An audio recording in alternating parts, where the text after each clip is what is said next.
Heroine कैसे कहते हैं? हीरो का मतलब क्या होता है? हीरो का मतलब क्या होता है? आप लोग हीरो हीरो हीरोइन हीरोइन कैसा हीरो? अरे हीरो है बॉर्डर पे, जो इस समय चाइना और भारत से लड़ाई हो रहा है, हीरो वो है भाई साहब। एक गोली इनके कान के पास से निकल जाए ना, एक गोली, मात्र एक गोली, पैंट में मूत न दे तो कहिएगा, टिक सकते हैं? 15-15 लोग आजू बाजू में रहते हैं, ये हीरोइन और हीरो 15-15 लोग रहते हैं, तब चलते हैं। ये 15 बार रीटेक लिया जाता है, जब गांजा फूंक लेते हैं तब कोई सीन देते हैं।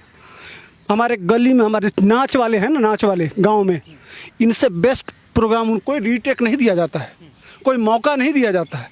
और सामने, बिल्कुल सामने पर्दा हटता है, पर्दा हटता है और पर्दा के सामने करते हैं और लोग हंसते हंसते उड़ जाते हैं। इनकी तरह से रीटेक का मौका नहीं होता। ये कलाकार हैं ही नहीं, ये ड्रगिस्ट हैं। और ये एक तरह से मैं कहूँगा कि ये भ्रष्टाचारी और अत्याचारी हैं। ये क्या क्या क्या भैया, तुम फिल्म बनाते हो, कहते हो कि हम कलाकार हैं, सुपर हीरो हैं, 100-100 करोड़, 200-200 करोड़, 300-300 करोड़। जो हीरो की बात कर रहे हैं ना, 28 से 30 हज़ार, अधिकतम 50 हज़ार एक सैनिक को मिलता है। वह कभी जिंदगी में करोड़ नहीं देखता है। इस देश को समझना चाहिए और जानना चाहिए, वह कभी करोड़ देखता नहीं है। लेकिन जब आगे कदम बढ़ा देता है बॉर्डर पे, तो कदम पीछे नहीं होता है, खुशी खुशी इस माँ भारती के नाम पे शहीद हो जाता है। वह हीरो है। ये हीरो नहीं हो सकते हमारे देश के, हमारे समाज के हीरो नहीं हो सकते हैं। जो 5 मिनट के रोल के लिए जो बिस्तर गर्म करते हो, वो हमारे देश के हीरो हो सकते हैं। अरे एक एक माताएं हैं, विधवा हो जाती हैं, शहीद हो जाती हैं, लेकिन पूरी जिंदगी किसी के चेहरे की तरफ उठा के नहीं देखती हैं, उनके उंगलियां नहीं उठाई जाती हैं। और वो हीरो हैं, वो नारी है, छत्राणी हैं, जो जौहर व्रत करना जानती हैं, जो 5-5 मिनट के लिए बिस्तर पे चली जाती हैं। उनको आप हीरो कहेंगे? उनको हीरोइन करें? हीरोइन का मतलब होता है वीरांगना। कैसी वीरता इन्होंने दिखाई है, जरा मुझे बताए। मैं पूरी फिल्मी दुनिया से पूछता हूँ, कौन सी वीरांगना वीरता का काम किए हो भैया? एक वीरता का काम बता दो। अरे तुम तो हीरो भी नहीं हो, विलेन के भी बाप हो। देखिए, एक विलेन था, फिल्मों में विलेन आया ना, सोनू सूद आया था, देश के सामने समस्या, निकला विलेन निकला और ओरिजिनल हीरो बन गया। हजारों मजदूरों को उनके घर पहुंचा दिया। तुमने क्या किया? हीरो हो भैया। 100-100 करोड़, 200-200 करोड़, 500-500 करोड़ रुपया कमाते हो हमारे टैक्स के पैसे से। जब हमारे देश के ऊपर अब आफत आई, हीरो किसे कहते हैं? वीर किसे कहते हैं? मैं देश से पूछना चाहता हूँ। सुभाष चंद्र बोस वीर थे, चंद्रशेखर आजाद वीर थे, भगत सिंह वीर थे। एक लक्षण इनके एक काम से दिखा दीजिए, एक काम पूरा देश बता दे, कोई बता दे। ये होते हैं हमारे देश के हीरो। सारे लोग तो उनको फॉलो करते हैं ना, मिलियंस फॉलोअर्स हैं इनके, लोग बहुत सारे इनको मानने वाले हैं, as a Nayak as a नायिका उनको मानते हैं ना सर। तो यही वही लोग हैं मानने वाले भैया, जिनको ड्रग चाहिए, जिनको दारू चाहिए, जिनको 5-5 मिनट के लिए रोज बिस्तर की तरह से, अब जैसे अनुराग कश्यप, वो 200 लड़कियों के साथ बोली है ना हीरोइन कि 200 लड़कियों के साथ इसका संबंध है, मेरा कपड़ा उतार दिया ये अपने कमरे में बुला के। यही है ना, यही निर्देशक हैं, यही फिल्म निर्माता हैं, यही इस देश के विचारक हैं, यही चलचित्र के यही महान लोग हैं। हमारे देश के महान यही हो सकते हैं, हमारे देश के उद्धारक यही हो सकते हैं, समाज सुधारक यही हो सकते हैं। यही हमारे देश के सबसे महान लोग हैं कि इनके पीछे देश जाता है। यह दुर्भाग्य है देश का। अगर हमारे नौजवान, हमारी बहनें, हमारे देश के छात्र, हमारे देश के नौजवान, हमारे देश के किसान अगर इन जैसे गद्दारों के पीछे अगर जाते हैं, तो यह देश को नरक में भेजने वाली या पीछे ले जाने की बात है। क्या बात करते हैं, माओवादियों को पैसा पहुंचाते हैं सब। मैं आज खुले चैलेंज करता हूं, अनुराग कश्यप सारे जितने ये डायरेक्टर हैं, हर महीने कम से कम 20 से 25 करोड़ इकट्ठा करता है रुपया, और ये कहाँ पहुंचाता है? जितने देश में नक्सली हैं, नक्सलियों को हथियार कहाँ से मिलता है? कौन ले जाता है? कौन पहुंचाता है? कौन देता है? कौन देता है भाई साहब? ये अनुराग कश्यप देता है, जो लड़कियों को, जो 200 लड़कियों से अवैध संबंध बनाता है, जो कल अब मुकदमा लिखा जाएगा, जेल जाएगा, ये हथियार सप्लाई का काम करता है। आज मैं एकदम इसकी जांच करवा लीजिए, अगर मेरी बात सही ना निकले तो कहिएगा, पक्का मैं कह रहा हूँ। लेकिन जिस तरह से अगर यही बात है तो बात ये भी निकल के आती है कि संसद भवन के पटल पर जया बच्चन कहती हैं कि बॉलीवुड को बदनाम किया जा रहा। आज दीपिका पादुकोण हो, श्रद्धा कपूर हो, सिमोन खम्बाटा हो या 90s ज़माने की हीरोइनें हो, सब ड्रग्स में लिप्त हैं। अब बोल नहीं रही, ऐसा क्यों पांडे जी? अच्छा, ये किस बात का बदनाम किया जा रहा है? कैसा बदनाम? नाम हो तब न बदनाम कर, कैसा बदनाम भाई? अब क्या इस देश को क्या दिया है आपने? अब एक बात बताइए, आप फिल्म बनाती हैं, नाचती हैं, उस पर लोग थोड़ा सा ताली पीट देते हैं तो उस पर आप कहती हैं हम हीरोइन हैं, लेकिन आपने इस देश को दिया क्या? फिल्मी दुनिया में क्या दिया है अब तक दिखाइए मुझको। ये बदनाम नहीं किया, तब बदनामी नहीं हुआ जब पाकिस्तान में जाके नसरुद्दीन शाह कहते थे कि लगता है कि मैं अपने घर आया हूँ। उस समय उनको समझ में नहीं आया। फिल्मी दुनिया ने क्या AK-47 पकड़ा जाता है, जब वहाँ से आतंकवादी आते हैं, सारा घटनाएं मुंबई में होती हैं, तब जया बच्चन कहाँ चली जाती हैं, तब उनकी सोच कहाँ चली जाती है, तब उनका विचारधारा कहाँ चला जाता है। मुंबई में क्या क्या नहीं होता है भाई साहब। 4-4, 5-5 घटनाएं वहाँ आतंकवादियों की हुई, कितनी वहाँ हत्याएं हुई।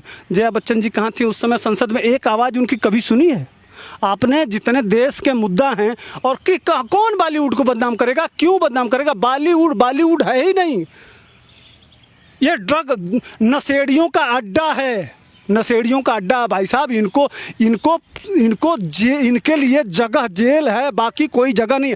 वैसे भी जा रहे हैं, अभी 25-30 नाम आया ना, बड़े बड़े। अभी ये अभिनेत्रियां आ रही हैं, इनको हीरोइन नहीं, अभिनेत्री।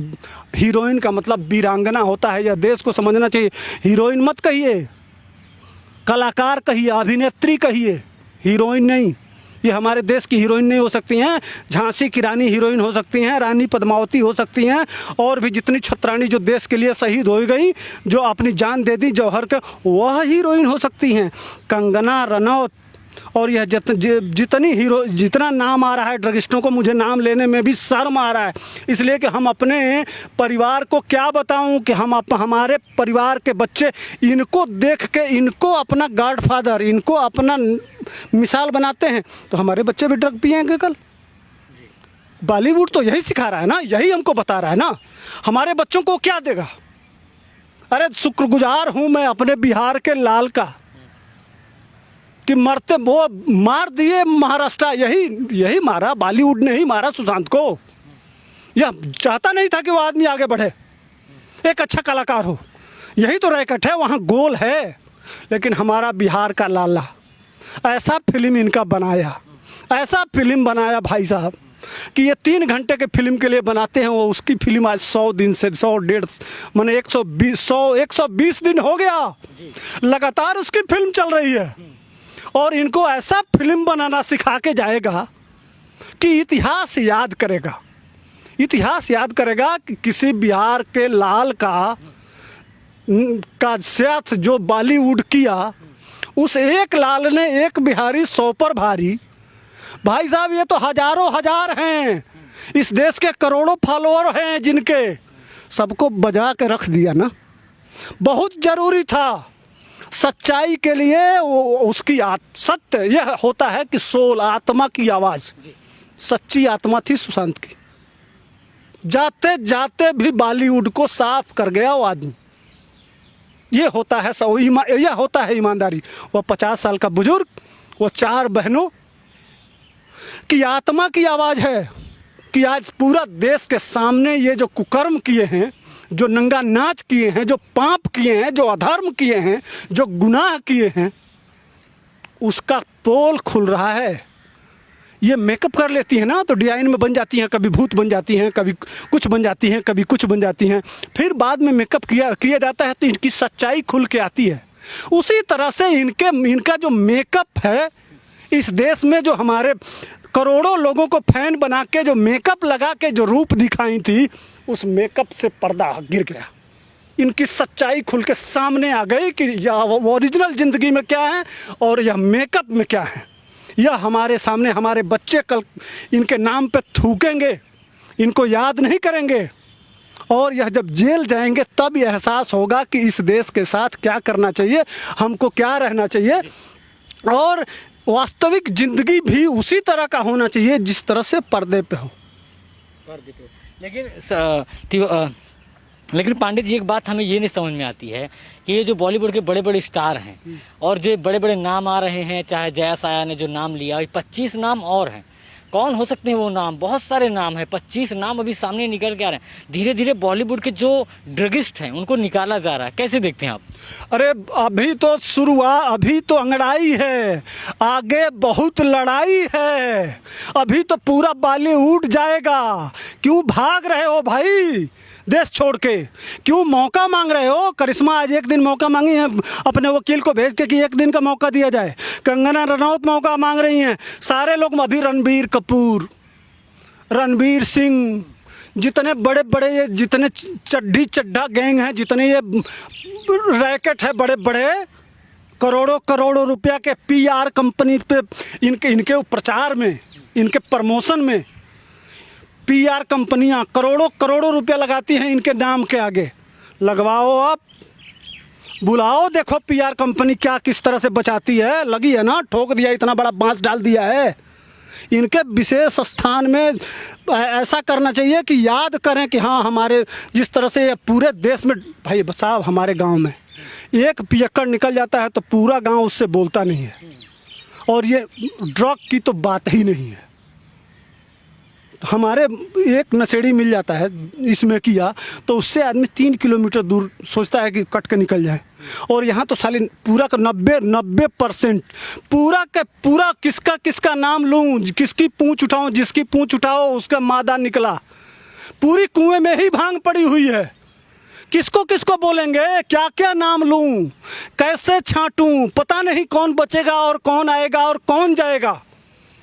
जिस हिसाब से चल रहा है मामला और जिस तरह से बढ़ रहा है, हम बहुत पहले वीडियो में आप ही के चैनल के माध्यम से बताए थे कि देखिएगा आने वाले दिनों में लगभग 90, और कंगना रनौत ने भी कहा था कि 90% बॉलीवुड ड्रग लेता है। तो तुम जो भी करते हो ड्रग लेके करते हो, अभिनय करते हो, तो तुम्हारे अंदर टैलेंट कहाँ रहा? तुम जो करते हो ड्रग लेके, वह अभिनय थोड़े कहा जाएगा। वो तो नशे का अंदाज बोलेगा ना, नशा बोल रहा है ना। जो तुम कर रहे हो वो नशा के वजह से हो रहा है। तुम्हारे अंदर कोई अभिनय तो अभिनय होता है। वो नशा लेके थोड़े अभिनय करेगा। नशे के हालत में तो भाई एक पियक्कड़ आता है, 200 गालियाँ देता है लोगों को। कभी वो रोता है, कभी हंसता है, कभी चलता है, लेकिन उसको किस नज़र से देखते हैं, समाज किस नज़र से देखता है, लोग किस तरह, जाने दो साला पियक्कड़ है, यही कहते हैं, दूर हट जाते हैं। इनके साथ वही होना चाहिए और इसी तरह की कार्रवाई होनी चाहिए। खैर, धन्यवाद है इस 130 करोड़ के लोगों को कि इतना बढ़िया से धुलाई कर रहे हैं। जिस तरह से यह समाज में माहौल बनाए थे, जितना ये बिल्कुल शीशे की तरह से दिखाई देता था, कितना सुंदर बॉलीवुड। और कह रही थी कि 1 लाख करोड़, ये जया बच्चन कह रही थी कि 1 लाख करोड़ लोगों को रोज़गार देते हैं। भैया कौन सा रोज़गार देते हो? ड्रग का रोज़गार, धंधा करते हो ड्रग का। लड़कियों को जिस तरह से अनुराग कश्यप रोज़ बदलता है, 200 500 700 हो गया होगा, ये धंधा, बिजनेस, लड़कियों का बिजनेस, ड्रग का बिजनेस, गांजे का बिजनेस, हेरोइन का बिजनेस, ये 1 लाख, यही धंधा है तुम्हारा, यही काम देती हैं जया चाची 420, यही आपका बॉलीवुड देता है चाची 420, यही बिजनेस है आपका। दिखाई तो दे रहा है ना साफ साफ। जी, थैंक यू।